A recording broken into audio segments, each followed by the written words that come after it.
मैं गया मिलने अपने दोस्त काले के घर। जैसे ही मैं काले के घर पहुंचा तो दीवारों का रंग काला और काला ही उसका लोहे का गेट। मैंने गेट पर दस्तक देने के लिए हाथ गेट पर मारा तो मेरे हाथ को ऐसे लगा कि मैंने दीवार पर हाथ मारा है, क्योंकि गेट और दीवार में कोई फर्क न था। ऊपर से रात का वक्त। मैंने जब गेट ढूंढने के लिए नजर दौड़ाई तो काली स्याह दीवार पर सरमई रंग से यानी हल्के काले रंग से लिखा था काला हाउस। मैंने करीब जाकर दीवार पर हाथ फेरते फेरते महसूस किया जब लोहे का लम्स लगेगा तो वही गेट होगा, लेकिन मैंने पूरी दीवार पर हाथ फेरा, लोहा कहीं महसूस न हुआ। साथ ही गली खत्म हो गई। मैंने भी हाथ न उठाया और गली मर गया। फिर थोड़ा ही हाथ फेरा, लोहे का लम्स महसूस हुआ। मैंने दस्तक दे दी तो एक निहायत खुश शक्ल बंदे ने दरवाजा खोला तो मैंने कहा, जनाब काले से मिलना है। वो मुस्कुरा कर बोला, उनका दरवाजा गली के उस तरफ है। मैंने कहा, मुझे तो नहीं दिखा। उन्होंने कहा, आप उधर जाओ, मैं आवाज देता हूँ। मैं पहले वाली जगह पर पहुंचा तो उन्होंने आवाज लगाई, काले तुमसे कोई मिलने आया है।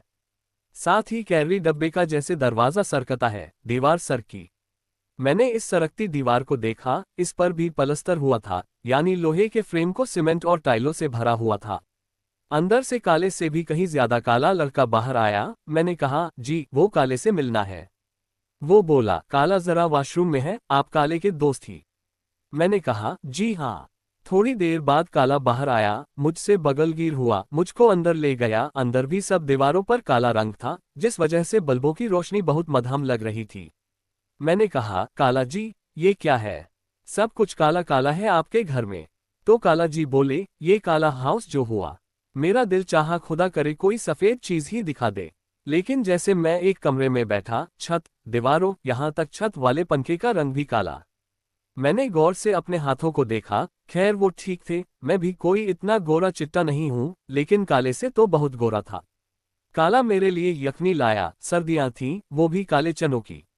हालांकि मैं काले चनों का शौकीन था, लेकिन उस वक्त मेरा दिल चाहा कि इसको दूर फेंक दूं बर्तन समेत, लेकिन फिर बर्दाश्त करके बैठ गया।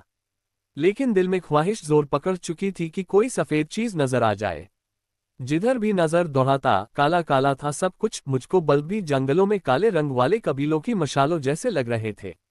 मुझे ऐसे लगा मेरा सांस रुक जाएगा। मेरा जी मतलाने लगा था जैसे अभी उल्टी आ जाएगी। मेरे दिमाग को कोई सफेद चीज देखने की जैसे जिद सी हो गई थी, लेकिन सफेद कुछ दिख नहीं रहा था। मैं जैसे दीवाना सा होने लगा। काला मुझसे पूछने लगा, क्या कोई परेशानी है? मुझे उस वक्त सिर्फ आवाज सुनाई दी और वो एक साया सा लगा। मैंने कहा, नहीं कुछ नहीं, सब ठीक है। मेरी आवाज मेरा साथ न दे रही थी। मैंने पूछा, काला जी वॉशरूम किधर है? काला जी ने मुझे कहा, वो सामने अटैच बात है, लेकिन मुझे नजर न आया। जब काले ने दीवार पर लगे काले स्विच बोर्ड से काला बटन ऑन किया तो दीवार की बारीक दर्जों से रोशनी बाहर आई, तब मुझे वॉशरूम का पता चला। काले ने मुझे तौलिया दिया, वो भी काला, जिसे मैंने वही कुर्सी पर ऐसे फेंक दिया जैसे किसी जहरीली चीज को फेंकते हैं। दिल और दिमाग किसी सफेद चीज देखने में बेताब थे। तब ऐसी खुशी मिली जिसका तसव्वुर करना ही मुहाल था। वॉशरूम के अंदर जाके काले सिंक पर काली टोंटी के साथ काली साबुनदानी में सफेद साबुन देखकर मेरे जिस्म और रूह को सुकून महसूस हुआ, जैसे दिल से बीच सा बोझ हट गया हो। काले के पूरे काले हाउस में सिर्फ साबुन सफेद था। उस वक्त की खुशी को मैं सच्ची खुशी समझता हूँ। ये सब ख्याली कहानी है जो मैंने अभी अभी बनाई है। राय जरूर दीजिएगा। शुक्रिया।